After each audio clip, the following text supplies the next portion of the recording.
Hello everyone, আসসালামু আলাইকুম। আমি এখানে রান্না করেছি জিব্বার মাংস।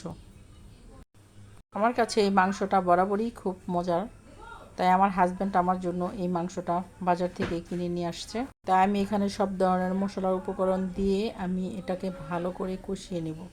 আর আমি এই মশলাটাকে সুন্দর করে কষিয়ে নিয়ে তারপরে আমি ওই সিদ্ধ করা পরিষ্কার করা জিব্বার মাংসটাকে দিয়ে ভালো করে কষিয়ে নেব। এখানে আমি এই মাংসটাকে গরম পানিতে সিদ্ধ করে সুন্দর করে এর উপরের যে আবরণটা সেটা আমি পরিষ্কার করে নিয়েছি এবং ভালো করে ধুয়ে নিয়েছি। তাই এখন আমি এই মশলার মধ্যে সুন্দর করে ভালো করে কষিয়ে নেব। মশলাটা মাংসের সাথে মিশে না যায় ততক্ষণ পর্যন্ত খুব ভালো করে আমি কষিয়ে নেব।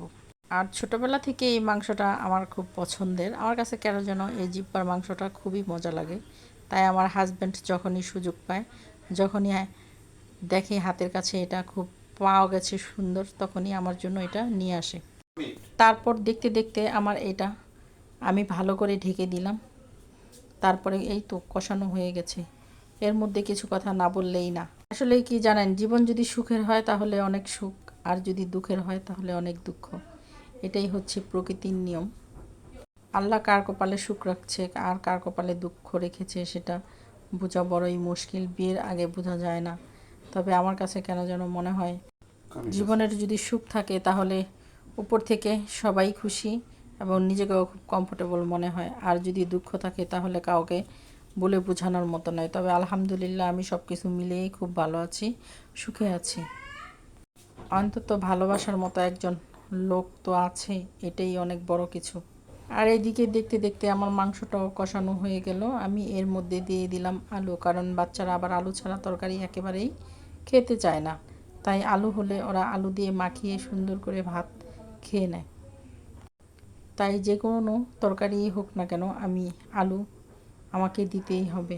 আর আমি আলুটাও দিই। বাচ্চাদের সাথে থাকতে থাকতে আমারও কেন যেন আলুর প্রতি অনেক প্রেম হয়ে গেছে। আলু ছাড়া আমার তরকারি একেবারেই মজা লাগে না। তাই আলুটাকে ভালো করে কষিয়ে আমি এই মাংসের সাথে সিদ্ধ করে নিব। এরপরে আমি এটার মধ্যে পানি অ্যাড করে দেব যতটুকু পরিমাণ এটা সিদ্ধ হয়, কারণ মাংস সিদ্ধ করার কিছুই নেই, কারণ মাংস সিদ্ধ হয়ে গেছে অলরেডি। মাংস অনেক কষিয়ে নিয়েছি, এখন আলুটা যে পর্যন্ত সিদ্ধ হবে ওই পর্যন্তই পানি দেব। এইদিকে প্রচুর গরম পড়েছে। এই গরমে বেশিক্ষণ রান্নাঘরে থাকতেও ইচ্ছা জাগে না। তাই যতটুকু পারি থাকি, আর ততটুকু পরিমাণ ফ্যানের নিচে চলে আসি। আমি জানি এই সমস্যাটা শুধু আমার না, এই সমস্যাটা সবারই। তাই আমি এখন এটার মধ্যে দিয়ে দিলাম পানি। যে পর্যন্ত আলুটা সিদ্ধ হয়ে ঝোলটা ঘন না হয় আমি ওই পর্যন্তই অপেক্ষা করব। আমি ঢাকনা দিয়ে ঢেকে দিলাম।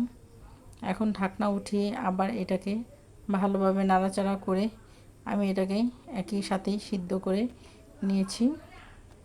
দেখতে দেখতে আমার ভিডিও প্রায় শেষের দিকে। এই তো আমার রান্নাও প্রায় শেষের দিকে। আবার পরের কোনো ভিডিওতে দেখা হবে। সেই পর্যন্ত সবাই ভালো থাকবেন। আল্লাহ হাফেজ।